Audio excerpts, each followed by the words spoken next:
about the way the art student is thought of in our schools, and maybe not our schools, but maybe in general, some of the old-time views of what we thought of in art is normally that an art teacher would teach, let's say, watercolors. And the student might have a still life in front of them, and they paint watercolor. And maybe that still life is the same for all the students. And the students all come out with the same sort of picture. This is pretty common, a common kind of thought process that people have of what art is like in school.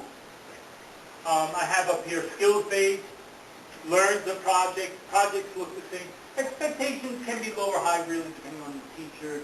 But really, the outside atmosphere and outside general public or art is usually fairly low expectations. I get a lot of sons, a lot of parents that say, my son just can't draw, or please be easy on Johnny because of this or that. So even parents have low expectations of art. And it's a very common, you guys think that that's a common way of thinking about art, in general.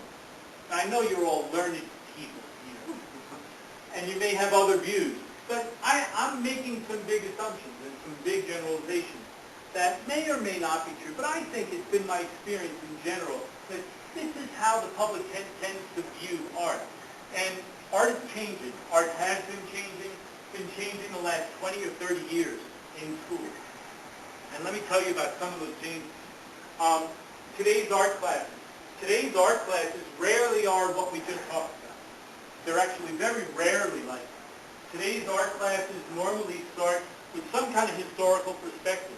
That may be from an artist, it may be a movement, it may be a social policy that was carried out at that time. I'm thinking about doing, my kids love Tom and Jerry. They just love Tom and Jerry. And I got a CD with Tom and Jerry on it. And Whoopi Goldberg does this intro for Tom and Jerry. Now this is Whoopi Goldberg saying that these cartoons are racist. They are. They're common beliefs that were held in the 1920s, 1930s, and 1940s. And she goes on. It's really interesting. I'm going to be showing Tom and Jerry in my class just because the cartoons are fantastic. They're fantastic art. But, so the historical perspective behind that is really incredible. And I'm going to show those cartoons. And later on, I'll show the Whoopi Goldberg section so that they'll maybe understand the connection. Art has changed. It's changed a lot. We are exploratory. We solve problems. So basically, we show them a skill. It may still be watercolor, but rarely is it paint this cup, paint this controller. It's really not like that. It's really, what do you want to paint? How can you express yourself? So it becomes problem solving. It's a really important aspect of art that's been changing. So we're taking in a lot of different things. Would you agree or disagree with that kind of view of art? Have any of you been in my art class? Some of you have. Have you seen that? You have seen it.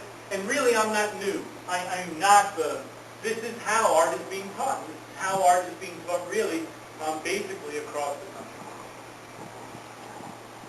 country. There are many different ways that we could look at what is intelligence. Howard Gardner has his own way of viewing what intelligence is. But to tell you the truth, intelligence really isn't about math and reading. Yet it seems like that's kind of what we have. But we can look at many different theories that talk about different ways of looking at intelligence. I'm not going to go through all of Howard Gardner's multiple intelligences. I think you've all been maybe introduced to that at one point or another. But if you look up there, you'll see that math is only one of many. Reading is only one of many. But if you look at where would art fall into this, it would fall into many of them. Many of them. And Howard Gardner isn't the only one who's thought about the ways that art can really is put into the classroom. If we look at learning styles, Learning styles are 45% kinetic, 40% visual, 15% auditory. All right? I mean, that was according to Lynn O'Brien, and, okay, so that's great. But I would tend to agree with that. I think that's probably pretty close. But if you look at how we teach the exact opposite.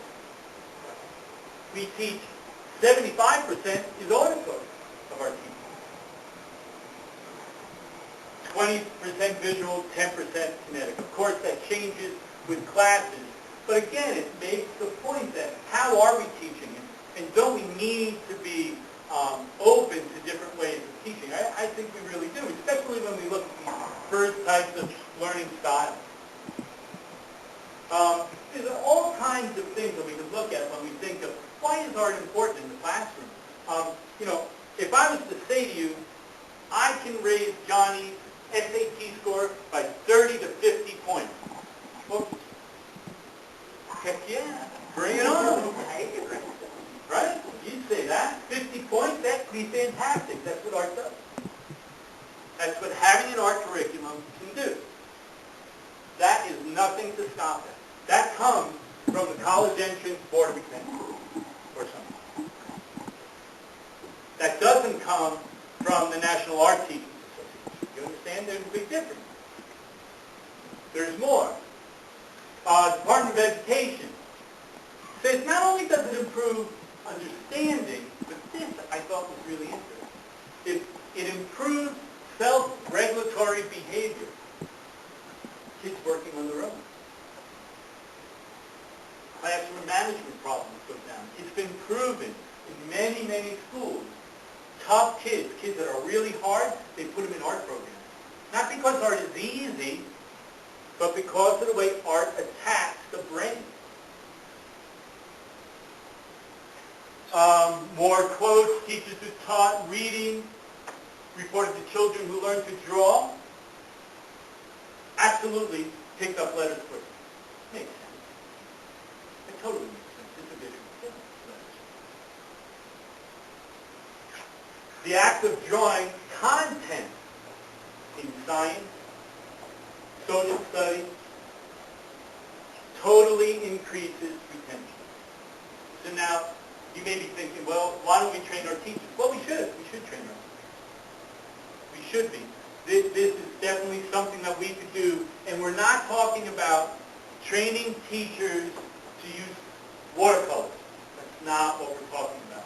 We're talking about really training teachers for their specific curriculum and using more visual, more kinetic ideas, more things. Did you know, I remember a principal long ago used to say to me, well, Mr. Pollack, art is not a core curriculum. Period. I can't do that because art is not a core curriculum. I am no big fan of No Child Left Behind. Okay? However, No Child Left Behind has done some federal things for the United States, and one of them was it made art a core curriculum in 2002, which was a long, hard struggle for art curriculum. Most people don't know. Again, it goes on. Secretary of Education believes that it's significant in many different ways. You can read the quote. But there are people high up that are saying, you need to do this.